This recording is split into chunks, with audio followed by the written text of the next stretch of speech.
जी sir, आज जो press conference है सर, इसके पीछे मकसद क्या है? क्या कहना क्या है सर?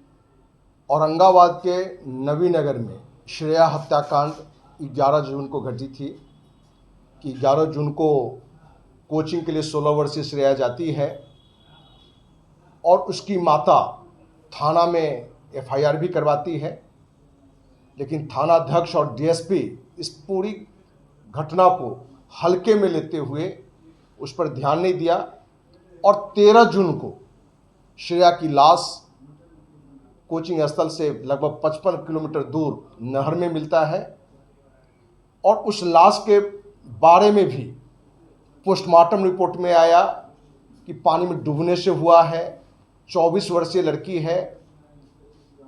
वहीं थानाध्यक्ष और डीएसपी ने संवेदनहीनता का सीमा लांघ गया।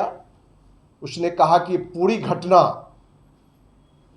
प्रेम प्रसंग में आत्महत्या का है, लेकिन विभिन्न राजनीतिक दल, वो अखिल भारतीय अपराध विरोधी मोर्चा हो या विभिन्न सामाजिक संगठन, विभिन्न राजनीतिक दल के नेता जब औरंगाबाद गए और औरंगाबाद में इन मुद्दों पर एक बड़ा आंदोलन का माहौल हुआ, तो नीतीश कुमार के अंदर में भी एक दबाव बना और नीतीश कुमार मगध आईजी को इस पूरी घटना पर कार्य करने के लिए सौंपा। कहीं न कहीं नीतीश के दबाव में, नीतीश के सुशासन भाव को छवि दिखाने में औरंगाबाद पुलिस प्रशासन को जहां चाहिए था कि जो श्रेया का हत्यारा है, दुष्कर्मी है, उस पर कार्रवाई करता, उसको पकड़ता, लेकिन वो कहीं न कहीं एक बड़ा मगरमच्छ है, राजनीतिक संरक्षण प्राप्त है, जिस कारण से उसकी कोई गिरफ्तारी नहीं हुई। वो आज भी खुलेआम घूम रहा है। गिरफ्तारी किनकी हुई? तो उन 5 निर्दोष का जो इस दुष्कर्म में और हत्या में है ही नहीं। तो पूरी घटना में कुछ लोग को दुष्कर्मी बना दिया गया, कुछ लोग को हत्यारा बना दिया गया। तो इस पूरी घटना को लेकर अखिल भारतीय अपराध विरोधी मोर्चा देश के माननीय राष्ट्रपति, माननीय प्रधानमंत्री, बिहार के माननीय राज्यपाल, माननीय मुख्यमंत्री को पत्र लिखा है। इस पूरी घटना में पुलिस ने कहीं न कहीं संदेह के घेरे में है और जिनको गिरफ्तार करना चाहिए वो आज खुलेआम घूम रहा है, क्योंकि वो राजनीतिक संरक्षण प्राप्त है, और उनको गिरफ्तार किया है जो इसमें से दोषी नहीं है।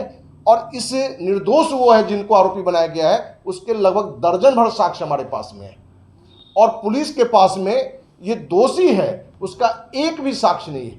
सर, कोई ये नई बात नहीं है। बिहार में जो निर्दोष होते हैं उन्हीं को लोग जेल में डालता, चाहे मतलब उनको ठहराया जाता है कि ये गुनाहगार है। मतलब जो गुनाहगार करते हैं वो तो सीना चौड़ा करके घूमते हैं। ये कोई नई बात नहीं है। सरकार किसी की भी हो, महागठबंधन की हो या डबल इंजन सरकार की हो, मगर गुनाह तो होता ही रहा। इसको बंद करने का नया उपाय या नया उपकरण क्या, आप बताएं। देखिए, अपराध करने वाला से बड़ा अपराधी अपराध को बढ़ावा देने वाला है और सहन करने वाला है। यदि इस मुद्दे पर सामाजिक संगठन की चुप्पी, मीडिया की चुप्पी होती है, विभिन्न राजनीतिक दल के कार्यकर्ता की चुप्पी होती है, तो पुलिस का ये गलत दिशा में जो मनोबल है वो बढ़ेगा। तो अखिल भारतीय अपराध विरोधी मोर्चा पिछले 30 साल से अच्छे को अच्छे कहें, गलत को गलत कहें, सिद्धांत पर काम करती है। और जब ही लगा कि अखिल भारतीय अपराध विरोधी मोर्चा के आंदोलन को लेकर जहां पुलिस ने निर्दोष लोगों को मुजरिम बना के जेल में डाल दिया है, तो हमने पहले दिन से भी इस घटना को लेकर सीबीआई जांच या कम से कम न्यायिक जांच की मांग की थी।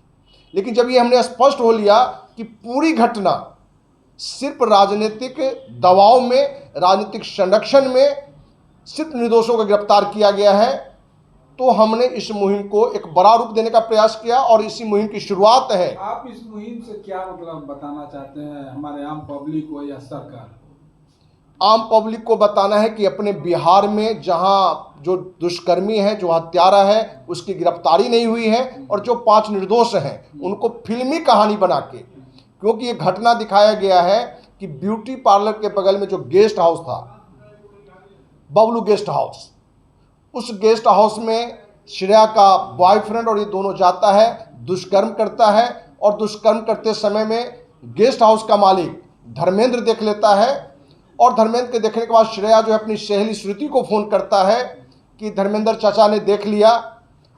तो श्रुति कहती है कि भाग जाओ, जो पुलिस ने अपने डायरी में डाला है।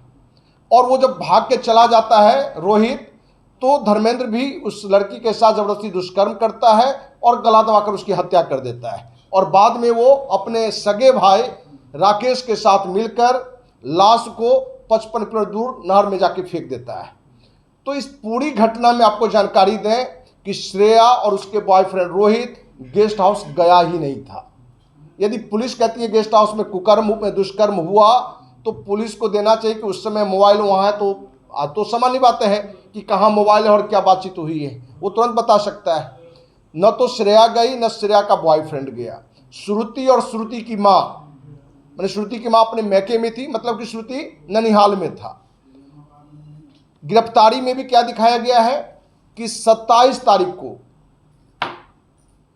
जो गेस्ट हाउस के मालिक हैं धर्मेंद्र और राकेश, अपनी इच्छा से अपने पिता के कहने पर थाना गया था, लेकिन पुलिस वहां क्या दिखा रहा है कि 28 जून को दोनों भाई के भागते हुए क्रम में पुलिस पकड़ा, जबकि हर थाने में सीसीटीवी होता है। उस थाने में सीसीटीवी में पता चल जाएगा कि 27 तारीख को दोनों भाई अपने इच्छा से वहां गया था, क्योंकि पुलिस ने पूछताछ के लिए बुलाया था। तो इन दोनों के पिता दिलीप सिंह ने अपनी गाड़ी से वहां भेजा था, और पुलिस जिस गाड़ी से कहती है कि जहां घटना घटा वहां से नहर में फेंकाया। तो जब मालूम है कि वहाँ के जहाँ की भी ये घटना हुई सर औरंगाबाद की, तो वहाँ का जो डीएसपी महोदय हो या थाना इंचार्ज महोदय हो, ये लोग इस दुष्कर्म में मतलब साथ दिए हैं, तो वैसे लोगों पर अब क्या चाहते हैं, मतलब कार्रवाई हो या फिर इनको जिंदगी भर के निलंबित? नहीं, कार्रवाई नहीं हो, हमारा तो सीबीआई जांच हो पहली बात। अच्छा, क्योंकि जो निर्दोष